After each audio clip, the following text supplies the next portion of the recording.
Bapa di dalam surga, biarlah pujian ini sungguh-sungguh keluar dari relung hati kami yang terdalam. Bukan hanya sekedar enak kami nyanyikan, atau sekedar kami lantunkan karena kami sudah hafal dengan liriknya. Bapa di dalam surga, kami tahu mencintai Engkau ketika keadaan kami baik-baik saja itu sangat mudah sekali. Tetapi tetap mencintai Engkau dalam kondisi susah, dalam kondisi senang, dalam kondisi berkecukupan, atau dalam kondisi sedang kekurangan. Itu tidak mudah untuk dilakukan. Itulah sebabnya Tuhan, pagi ini kembali kami hadir di rumah-Mu yang kudus. Kami tahu kami tidak bisa tetap tegak berdiri berjalan di dunia ini tanpa panduan daripada firman-Mu. Hari ini kami akan belajar lagi tentang iman dan kekudusan dari seorang tokoh yang bernama Henokh.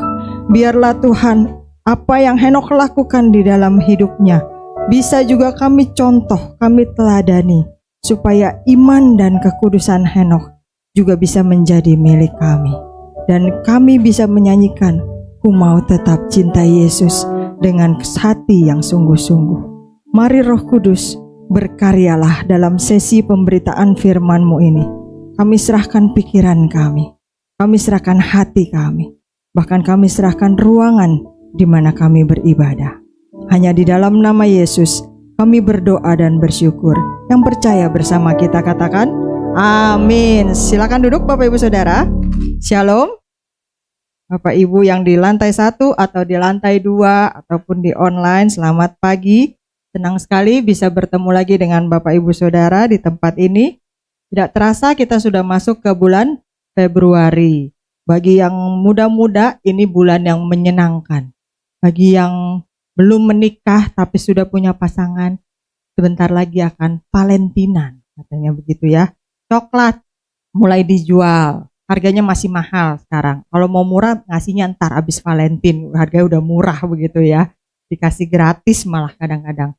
Nah, terus yang belum menikah, selain daripada dapat coklat, bunga, dan selebihnya, Bapak Ibu saya nggak doyan bunga ya, kalau ada yang mau ngasih coklat aja saya makan, kalau bunga saya nggak makan Bapak Ibu Saudara. Ada Imlekan. Nah, ini kira-kira yang belum menikah sudah mulai menghitung-hitung perkiraan pendapatan menjelang hari Imlek gitu kan. Oh, ini nanti IIA, biasa tahun lalu ngasihnya sekian gitu ya. Ini Om B tahun lalu ngasihnya sekian, sudah mulai memperhitungkan begitu ya. Tapi di sisi lain, buat yang sudah menikah, Bapak Ibu Saudara, mulai memperhitungkan pengeluaran. Tuh lebih banyak yang jawab begitu ya. Karena sekalian curcol kayaknya pengeluaran, beli angpau begitu ya. Kalau angpaunya kekecilan, ntar ngasihnya nggak muat gitu ya. Kalau angpaunya kegedean kok kopong amat rasanya begitu kan. Udah mulai antri ke bank. Buat apa? Tukerin duit yang bagus. Bukan tuker logam ya Bapak Ibu Saudara ya. Jangan nanti angpaunya kelihatan berat karena isinya uang logam. Tapi bulan Februari ini bukan cuman Valentine dan Cynthia.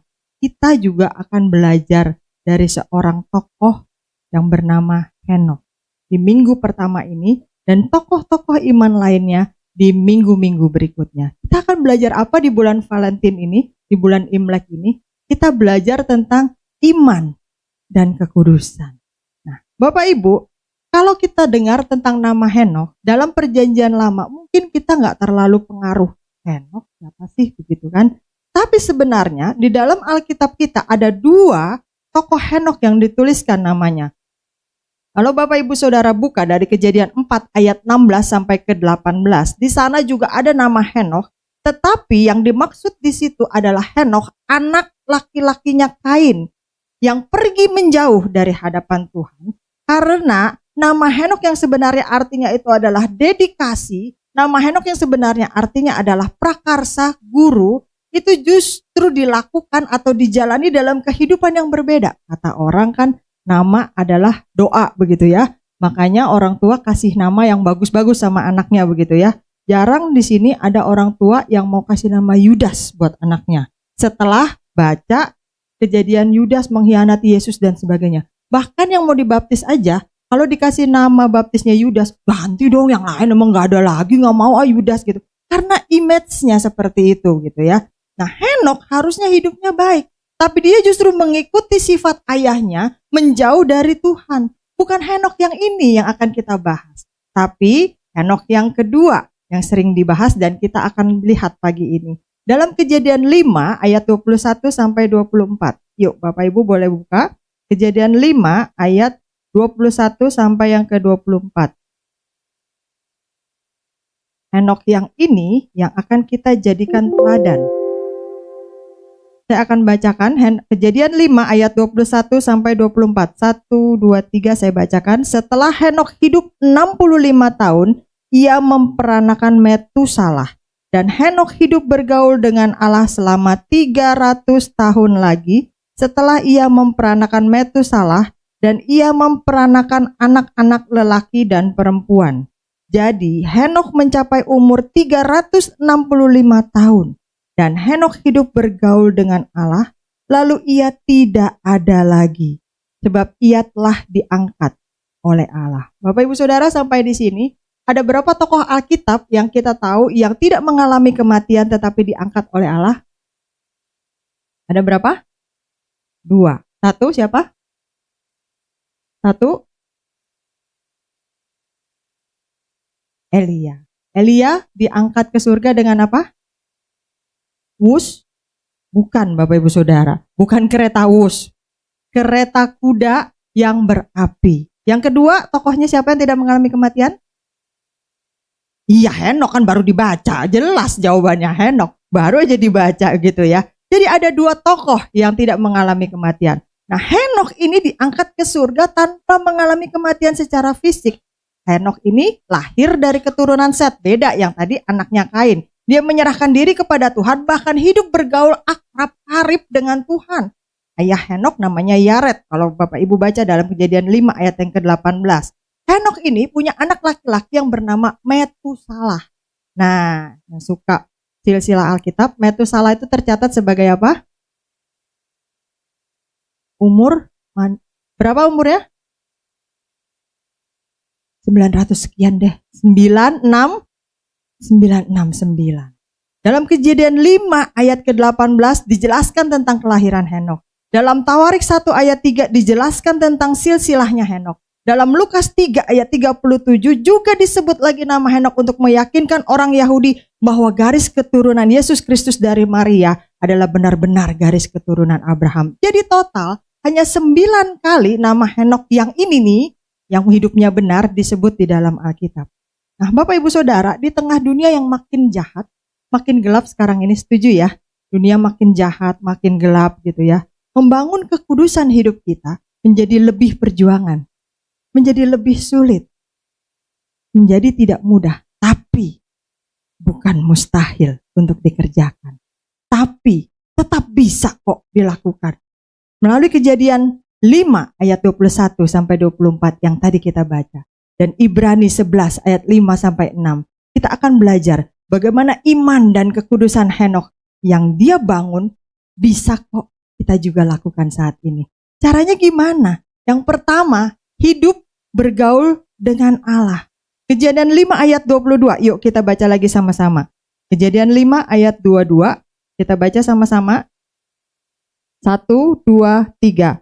Dan Henokh hidup bergaul dengan setelah ia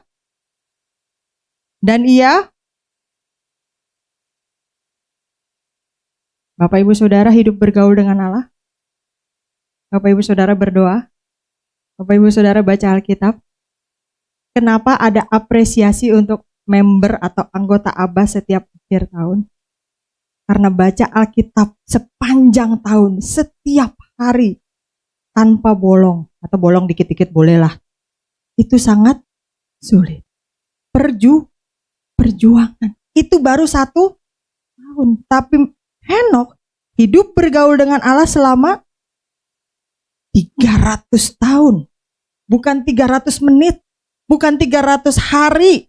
Bukan 300 minggu. 300 tahun. Hidup bergaul dengan Allah artinya memiliki pengenalan dengan Allah. Bapak Ibu Saudara yang punya hopeng, punya besti, punya pasangan, punya suami, punya istri, punya pacar. Kalau kita sering bergaul akrab, pasti kita udah tahu, kita kenal bukan? Contoh, kalau di rumah ada tamu, lalu kemudian tamunya yang kita nggak terlalu expect, tamunya yang kita pengen, ngapain sih datang cepetan kayak pulang gitu kan. Ada model tamu kayak gitu kan, saya ini lagi sibuk gitu kan. Nah, biasanya si bapak akan keluar ngeladenin, oh iya gimana gitu kan. Terus nanti kalau udah kelamaan, cuman begitu doang, keluar kopi sama pisang goreng. Karena apa? Karena udah tahu. Gak perlu lagi disebut, Ma, pisang gorengnya mana, kopinya mana. Karena udah tahu kalau batuk 2 kali, kopi. 3 kali, pisang goreng keluar gitu kan. Batuk 5 kali, artinya lu temenin sini ngobrol, jangan gua doang gitu kan. Kenapa bisa paham dengan seperti itu? Nah kalau batuk yang itu saya nggak tahu artinya apa begitu ya. Mungkin minta minum atau minta es cendol begitu kan.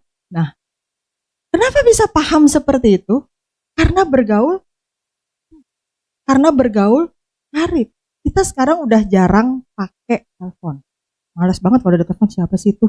Bahkan pakai aplikasi nomor tak dikenal, siapa tuh? Ini sales kartu kredit, bagus nggak usah diangkat, di blok gitu kan. Tapi zaman dulu, waktu belum ada handphone, orang harus pakai telepon, walaupun suaranya dibuat-buat bagaimanapun. Papa saya telepon dari luar kota, mau bikin suaranya bagaimanapun, mama saya yang angkat telepon pasti tahu. Udahlah Dad, ini kan kamu, saya udah tahu lah ini suara kamu. Kenapa bisa tahu seperti itu? Karena bergaul akrab, bergaul karib, hidup bergaul dengan Allah.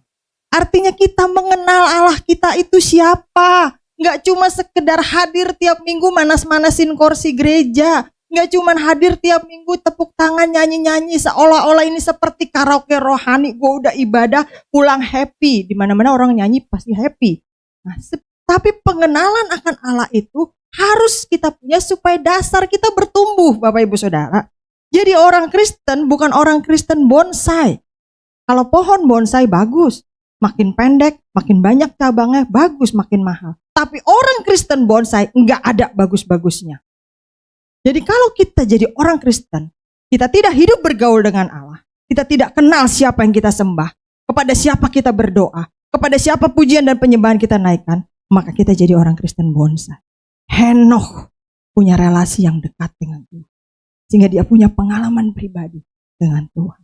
Bukan sekedar kata orang. Masih ingat lagu Burung Kakak Tua yang dinyanyikan oleh pengamen buta? Masih ingat? Ingat? Pak Hendrik ingat ya? Burung kakak tua, katanya hinggap di jendela. Katanya. Terus, nenek sudah tua, giginya tinggal katanya. Kenapa dia nyanyi katanya? Karena pengamen ini buta sejak lahir. Jadi dia gak pernah lihat burung kakak tua itu seperti apa.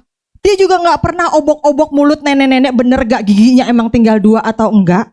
Semua yang dia dengar, kata orang. Jangan jadi orang Kristen. Katanya Tuhan itu berkuasa. Katanya Tuhan itu suci. Katanya Tuhan itu bisa jawab doa kita. Emang efek ya kalau kita hidup bergaul dengan Allah? Emang ngaruh ya? Ngaruh Bapak Ibu Saudara. Henokh bergaul dengan Allah sehingga Allah membawanya hidup di dalam kekudusan. Hidup di dalam kekudusan artinya hidup menurut kehendak Allah. Karena Allah yang kita sembah itu kudus. Sesuatu yang tidak kudus tidak berkenan kepada Allah. Henokh hidup menurut kehendak Allah sehingga dia menjadi orang yang berkenan kepada Allah. Ibrani 11 ayat yang kelima. Yuk kita lihat. Ibrani 11 ayat yang kelima. Kita baca sama-sama. Ibrani 11 ayat 5, 1, 2, 3. Karena iman Henokh terangkat, supaya ia tidak mengalami kematian. Dan ia tidak ditemukan, karena Allah telah mengangkatnya. Sebelum ia terangkat, ia memperoleh kesaksian bahwa ia berkenan kepada Allah. Jadi ngefek loh. Ngaruh Ngaruh loh hidup bergaul dengan Allah. Ngaruh loh dekat dengan Allah. Allah membawanya hidup dalam kekudusan sehingga dia jadi orang yang menyenangkan hati Tuhan. Kepadanya Allah berkenan. Pergaulan Henokh dengan Allah membuat Henokh yang hidup di dalam kekudusan itu benci kepada dosa. Orang yang hidupnya kudus udah gak mau lagi main-main dengan dosa. Orang yang sudah sadar hidupnya dibersihkan oleh Tuhan udah gak mau lagi main-main dengan lumpur dosa, cepretan dan segala macam. Bapak ibu saudara yang suka otomotif biasanya rajin membersihkan mobil, betul apa benar? Kalau kotor dikit langsung dicuci. Setelah mobil dicuci, kira-kira kemudian di luar hujan, bakalan nggak kita tanpa sesuatu yang urgent atau penting keluarin lagi pakai tuh mobil, cuman buat jalan-jalan? Rasanya hampir tidak. Sayang begitu kan? Baru dicuci motornya, baru dicuci mobilnya, takut kotor lagi. Orang yang hidup di dalam kekudusan Allah, dia sadar hidupnya sudah disucikan, nggak akan lagi main dengan lumpur dosa. Henokh hidup bergaul seperti itu. Walaupun di zaman Henokh hidup, itu banyak orang yang berbuat dosa. Zaman itu juga orang-orang lain berbuat dosa. Orang-orang hidup dalam zaman kekelaman. Sama seperti kita, gak semuanya orang suci. Pergaulan Henokh dengan Allah membuatnya mau, berani kasih peringatan. Hei, hidupmu harus berubah. Kedatangan Tuhan nanti datang sebagai hakim, menghukum, menghakimi orang-orang. Buktinya apa? Yudas 1 ayat 14-16. Yuk kita lihat. Yudas 1 ayat 14 sampai yang ke-16. Kita baca lagi sama-sama. 1, 2, 3. Juga tentang mereka, Henokh, keturunan ke-7 dari Adam, telah bernubuat, katanya, sesungguhnya Tuhan datang dengan beribu-ribu orang kudusnya, hendak menghakimi semua orang dan menjatuhkan hukuman atas orang-orang fasik karena semua perbuatan fasik yang mereka lakukan. Dan karena semua kata-kata nista yang diucapkan orang-orang yang berdosa yang fasik itu terhadap Tuhan. Mereka itu orang-orang yang menggerutu dan mengeluh tentang nasibnya. Hidup menuruti hawa nafsunya, tetapi mulut mereka mengeluarkan perkataan-perkataan yang bukan-bukan. Dan mereka menjilat orang untuk mendapatkan keuntungan. Jelas Bapak Ibu Saudara, Henokh hidup bergaul dengan Allah. Sehingga hidupnya kudus dan berkenan kepada Allah. Punya pengalaman pribadi. Itu yang pertama. Bagaimana iman dan kekudusan bisa dibangun dalam hidup Henokh. Yang kedua, Ibrani 11 ayat yang kelima. Ibrani 11 ayat yang kelima tadi sudah kita baca. Karena iman, Henokh terangkat. Supaya ia tidak mengalami kematian. Yang kedua, apa yang Henokh lakukan sehingga iman dan kekudusan dalam hidupnya bisa kita contoh? Henokh hidup berkenan kepada Allah. Berkenan artinya menyenangkan hati. Berkenan artinya hidup sesuai dengan apa yang diharapkan oleh pihak lain. Mengikuti apa yang pihak lain inginkan. Berkenan kepada Allah artinya kita hidup menyenangkan hati Allah. Kita menuruti apapun yang Tuhan mau, bukan keinginan kita. Henokh mematikan dirinya sendiri setiap hari dan mengikuti apa yang Tuhan mau. Sehingga hidupnya berkenan dan menyenangkan hati Tuhan. Hidup berkenan bisa gak kita jalani? Bisa. Dengan apa? Taat. Taat susah gak Bapak Ibu Saudara? Susah ya? Coba lihat kiri kanannya. Masih ada kursi kosong ya? Ada ya? Depan belakang. Jauh di depan. Pak Hendrik nyari tempat duduknya yang penuh soalnya. Nah, masih ada kursi kosong. Hari Minggu, harinya orang Kristen beribadah. Tapi untuk hadir setiap hari Minggu saja, susah ya. Untuk bangun pagi, susah ya. Nanti kalau ibadah siang, udah tanggung. Ibadah sore, udah lagi pergi, tanggung. Akhirnya hari itu juga tidak ibadah. Untuk taat ibadah saja susah. Setiap melakukan apa yang Tuhan mau, susah nggak? Berdoa, hari ini udah ada yang sudah berdoa. Bangun tidur, kita berdoa, perlu ngapa-ngapain dulu gak sih Bapak Ibu Saudara? Perlu mandi dulu, dandan, pakai lipstik, nyisiran, rambutnya pakai hairspray gitu, baru berdoa? Apakah Tuhan gak mau kalau kita bangun tidur mata masih belekan, masih ada peta-peta iler di sini, terus kita juga belum bangun, belum duduk, terus kita menyapa Tuhan, tahu apa Tuhan bilang, ih jijik, enggak, sana mandi dulu.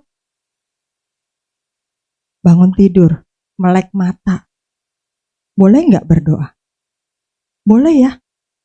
Kalau dalam bahasa Inggris lebih jelas, sebelum get up, baru wake up, baru melek mata, kita bilang selamat pagi Tuhan. Terima kasih buat hari yang baru. Boleh kan?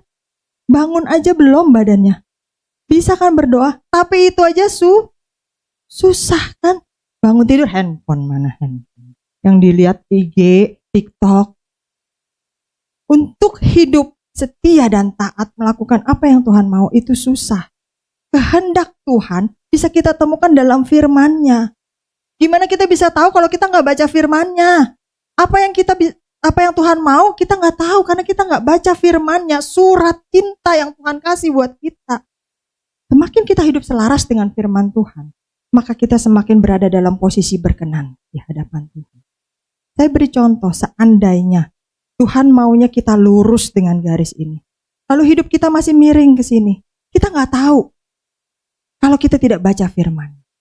Tapi semakin kita mengikuti kehendak Tuhan, Tuhan akan bilang, geser dikit, lurus, ya, aduh kelebihan, geser dikit.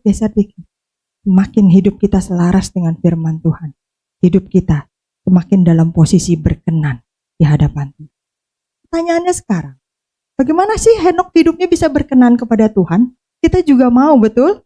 Amin. Kita juga mau dong hidup kita berkenan kepada Tuhan. Kita juga mau dong penyembahan dan pujian kita berkenan kepada Tuhan. Kita juga mau dong doa-doa kita menyenangkan hati Tuhan. Kita juga mau dong pelayanan kita menyenangkan hati Tuhan dan tidak sia-sia begitu saja. Betul ya, Raymond tadi pagi bangun jam berapa? Jam 5. Iren? Jam 6. Ibu Pur? Setengah 5. Ada yang bangun jam 3? Pak Herman? Jam 4 tuh. Karena apa? Ini hari Minggu.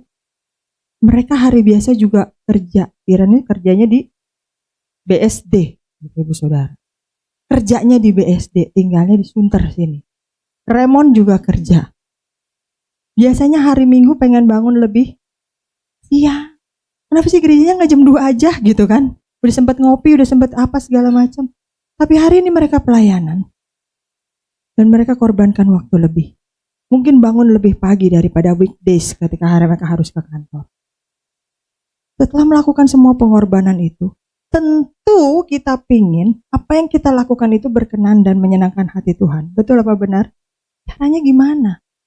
Henokh bisa hidup berkenan kepada Allah karena yang pertama, rekonsiliasi. Hal yang pertama yang menjadi dasar kehidupan Henokh berkenan kepada Allah adalah bahwa Henokh sudah direkonsiliasi. Aduh, apa sih itu istilahnya susah banget, Bu, pakai rekonsiliasi. Ya udah yang gampangnya, diperdamaikan dengan Allah. Kenapa harus diperdamaikan? Kita tahu kita sudah jadi manusia berdosa sejak Adam dan Hawa jatuh ke dalam dosa. Sejak saat itu hubungan manusia dengan Allah Bapa terputus total. Tidak ada yang bisa menyambungnya kecuali kematian Kristus di atas kayu salib. Amos 3 ayat 3 berkata, 2 orang tidak bisa berjalan bersama kalau mereka tidak sepakat tentang sesuatu, tidak setuju di dalam sesuatu, tidak bisa berjalan bersama. Kalau kita mengerti bagian konteks Alkitab keseluruhan, tidak mungkin manusia bisa berjalan bersama dengan Allah tanpa berdamai. Karena Allah yang suci itu tidak mau berjalan berdekatan dengan manusia yang berdosa itu sesuai dengan natur kekudusannya. Tidak bisa. Satu-satunya cara adalah di dalam perjanjian baru. Kita jelas melihat Kristus telah menjadi mediator. Telah menjadi jembatan yang mendamaikan manusia, saya, Bapak, Ibu, dan Saudara yang berdosa ini didamaikan dengan Allah. Supaya apa? Supaya status kita setelah itu, kita menjadi anak Tuhan, kita bisa menjalani hidup yang menyenangkan hati Tuhan. Karena kita berjalan bersama dengan Tuhan. Kalau kita sudah diperdamaikan dengan Allah, harusnya kehendak kita sama dengan kehendak Tuhan. Harusnya pemikiran kita sama dengan pemikiran Tuhan. Harusnya apa yang kita lakukan adalah maunya Tuhan. Kita menundukkan diri kita di bawah keinginannya Tuhan. Tuhan, bukan ini yang aku mau. Tapi kalau boleh, biarlah kehendak-Mu yang jadi, bukan. Itu yang harus kita lakukan. Seperti Kristus yang udah kasih contoh. Siapa sih yang mau naik ke kayu salib? Dengan 100% kemanusiaannya, siapa yang mau tangannya ditusuk oleh paku? Siapa yang mau dicambuk sampai seluruh badannya luka dan hampir tidak berbentuk lagi dikenali sebagai manusia? Siapa yang mau? Dia bisa merasakannya kok, badannya tetap hancur, gak ada yang mau menderita seperti itu. Hingga dia bilang, kalau boleh. Tapi kalau gak boleh pun, biarlah kehendak Bapa yang boleh. Nah, dengan pengorbanan itu kita sudah diperdamaikan dengan Allah. Sehingga kita bisa berjalan bersama dengan Allah. Dan ini dasarnya. Dasarnya hidup kita bisa berkenan kepada Allah karena kita sudah diperdamaikan. Bisa berdekatan lagi. Bisa ngobrol lagi dengan Tuhan, bisa berjalan lagi bersama dengan Tuhan. Lalu hal yang kedua yang membuat hidup Henokh berkenan, Ibrani 11 ayat 5-6, khususnya ayat yang ke-6, dengan jelas menyatakan, saya bacakan, tetapi tanpa iman, sekali lagi, tetapi tanpa iman tidak mungkin orang berkenan kepada Allah. Sebab barang siapa berpaling kepada Allah, ia harus percaya bahwa Allah ada dan bahwa Allah memberi upah bagi orang-orang yang sungguh-sungguh mencari Dia. Jadi dengan kata lain, tanpa iman, tanpa percaya, tanpa yakin, tidak mungkin manusia, saya, Bapak, Ibu, dan Saudara, termasuk Henokh, dapat menerima perkenanan Tuhan. Dapat menerima perkenanan Tuhan. Karena hanya melalui iman, manusia dipercaya, percaya kepada Allah dan menerima upah keselamatan. Teolog John Frame pernah menyatakan bahwa perbuatan baik sesuai dengan Alkitab, katakanlah kita melakukan semua isi Alkitab dengan sukses, dengan berhasil, dengan taat, tapi tidak untuk kemuliaan Tuhan, itu tidak ada artinya. Kita melakukan semua ajaran Alkitab, kita melakukannya untuk kemuliaan Tuhan, tapi kita tidak percaya kepada Tuhan, itu juga tidak ada arti. Jadi ketiga aspek ini harus berjalan bersamaan, supaya kita bisa melakukan perbuatan baik. Kita melakukan semua yang Tuhan mau, kita tujukan untuk kemuliaan Tuhan, dan kita percaya kepada Tuhan. Kalau salah satu tidak ada, maka perbuatan itu tidak bisa dikatakan menyenangkan hati Tuhan. Kalau bicara tentang iman dan kemuliaan Tuhan, Bapak, Ibu, Saudara, kita sadar bahwa perbuatan yang diperkenan oleh Allah tidak bisa dipalsukan. Pujian kita bisa pura-pura happy. Bapak, Ibu, Saudara tadi nyanyi semua kelihatannya senyum. Yang sikat gigi, yang belum sikat gigi senyum, pokoknya begitu kan. Yang udah mandi, yang belum mandi, pokoknya senyum. Mau ada duit, gak ada duit di dompet, senyum. Semua kelihatannya senyum. Senyum bisa dipalsukan. Betul apa benar? Hati menangis, muka tetap tersenyum. Bisa dipalsukan. Tapi perbuatan yang diperkenan oleh Allah tidak bisa dipalsukan. Karena approvalnya berasal dari Allah. Dan Allah tidak bisa dibohongi. Allah tidak bisa ditipu. Perbuatan itu hanya bisa terjadi kalau kita ditebus dan diperdamaikan Allah melalui Kristus itu. Oleh karena itu Bapak, Ibu, Saudara, meskipun Henokh hidup sesuai dengan apa yang Tuhan mau secara normatif, secara aturan, tapi tanpa iman, sekali lagi, tanpa iman tidak mungkin Henokh bisa memuliakan Tuhan dan memperkenan hati Tuhan. Itulah sebabnya dikatakan we live by faith, not by sight. Orang Kristen hidupnya dengan iman. Contoh sederhana, Bapak, Ibu, Saudara pernah lihat Yesus mati? Dengan mata kepala sendiri, bukan di film. Hadir waktu Yesus disalibkan, hadir waktu Yesus disiksa. Kita di sini gak pernah ada yang lihat. Kita hanya mendengar dan percaya. Bapak, Ibu, Saudara sudah pernah lihat Yesus nanti ada di atas awan-awan? Atau Bapak, Ibu, Saudara pernah lihat Yesus naik ke surga dari Bukit Zaitun? Dengan mata kepala sendiri, bukan film atau foto atau dramatisasi, pernah? Tidak pernah. Kita hanya membaca firman Tuhan, tapi kita percaya. Itu namanya iman. Tanpa iman, hidup kita tidak bisa berkenan kepada Tuhan. Kita manusia aja sebel kalau nggak dipercaya sama orang lain. Betul apa benar? Kita udah cerita panjang lebar. Lawan bicara kita cuma bilang, masa sih? Masa sih? Masa iya? Masa? Nyebelin deh, gak usah cerita lagi. Kita sebel kalau orang tidak percaya omongan kita. Tuhan yang sudah melakukan segala sesuatu di dalam hidup kita. Dan semuanya bukti nyata. Tapi kita masih tidak percaya. Masakan hidup kita seperti itu bisa berkenan di hadapan. Iman yang membuat hidup kita bisa diperkenan oleh Tuhan. Yang terakhir, Bapak Ibu Saudara. Bagaimana Henok bisa membangun iman dan kekudusannya? Dia sungguh-sungguh mencari Allah. Saya ulangi lagi Ibrani 11 ayat yang ke-6. Tetapi tanpa iman tidak mungkin orang berkenan kepada Allah. Sebab barang siapa berpaling kepada Allah, ia harus percaya bahwa Allah ada dan bahwa Allah memberi upah kepada orang yang berarti ada orang yang tidak sungguh-sungguh. Upah itu hanya diberikan kepada orang yang sungguh-sungguh mencari Dia. Pernah saya berikan contoh, Bapak Ibu Saudara yang punya anak remaja, kalau kita jadi emak-emak di rumah, anak remaja mencari sesuatu sama emak-emak mencari sesuatu, mana yang pasti ketemu? Mana yang pasti ketemu? Semua setuju jawabannya kompak. Emak-emak pasti ketemu kalau nyari sesuatu. Kaos kakinya di mana? Nih dicari dari tadi udah setengah jam gak ketemu, cuma satu doang gitu kan. Mamanya datang ke kamar. Teplok. Gak usah pakai nyari. Itu apa? Langsung ketemu. 1 detik langsung ketemu. Itu apa? Gitu kan. Karena apa? Kesungguhan dalam mencari. Yang setengah jam mungkin nyarinya aur-auran. Sana kemari malah makin berantakan, malah makin ketutupan. Tapi si emak hanya dengan mata jelinya celep langsung. The power of emak-emak.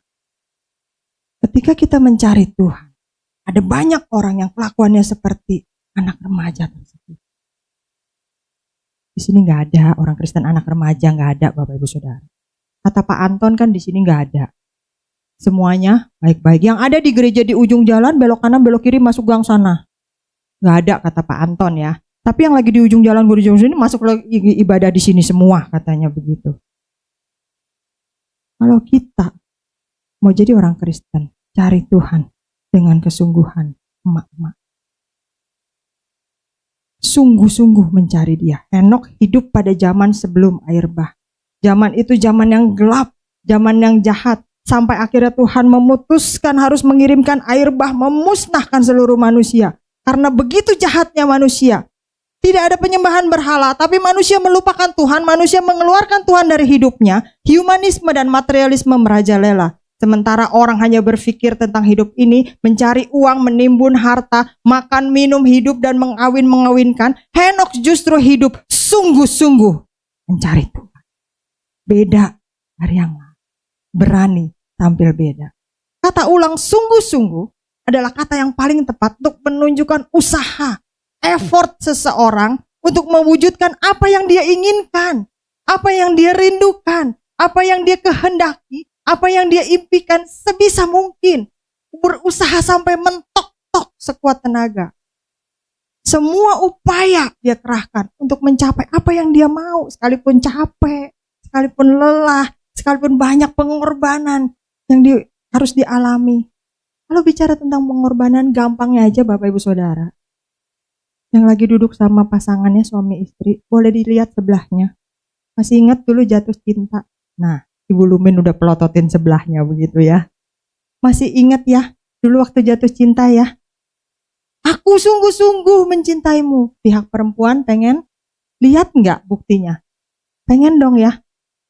Atau iyalah oke, kalau zaman sekarang bolehlah siapa saja yang mengucapkan. Jadi perempuan yang mengucapkan kepada laki-laki, aku sungguh-sungguh mencintaimu.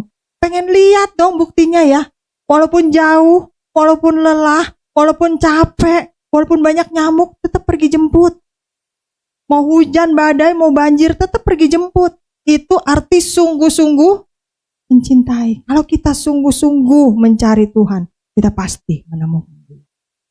Pengertian kata mencari di sini artinya bukan, oh belum menemukan Tuhannya di mana, hilang Tuhan di mana ya? Di kolong meja barangkali, bukan Bapak Ibu Saudara. Pengertian mencari Tuhan di sini adalah kita mengutamakan relasi kita dengan Tuhan, memperdalam pengenalan kita terhadap Dia. Bukan berarti kita, Tuhannya di mana lagi ngumpet, kali main petak umpet ya, kita hitung dulu sampai 100. Bukan Bapak Ibu Saudara.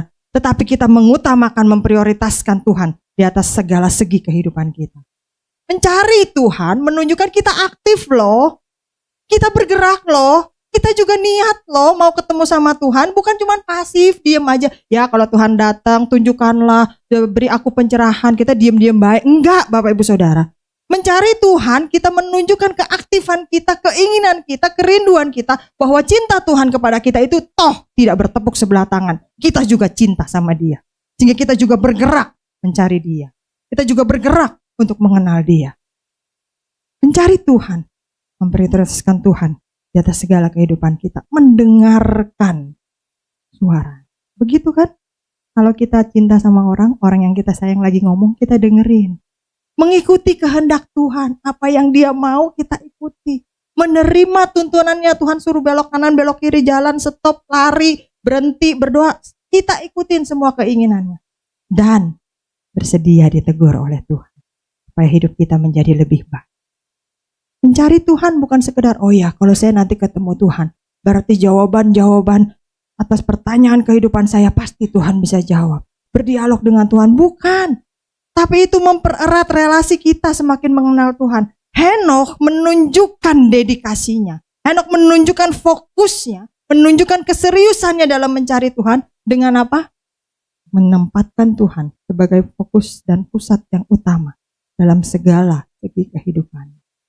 Henokh tidak hanya mencari petunjuk melalui firman, tetapi dia melihat kejadian-kejadian nyata yang dia alami di sekitarnya. Bagaimana Tuhan berbicara melalui rumput yang bergoyang. Bagaimana Tuhan berbicara melalui orang-orang yang jahat di zamannya. Bagaimana Tuhan berbicara mungkin melalui keluarganya. Henokh memperhatikan kehadiran Tuhan dengan kejadian nyata di dalam kehidupan sehari-hari.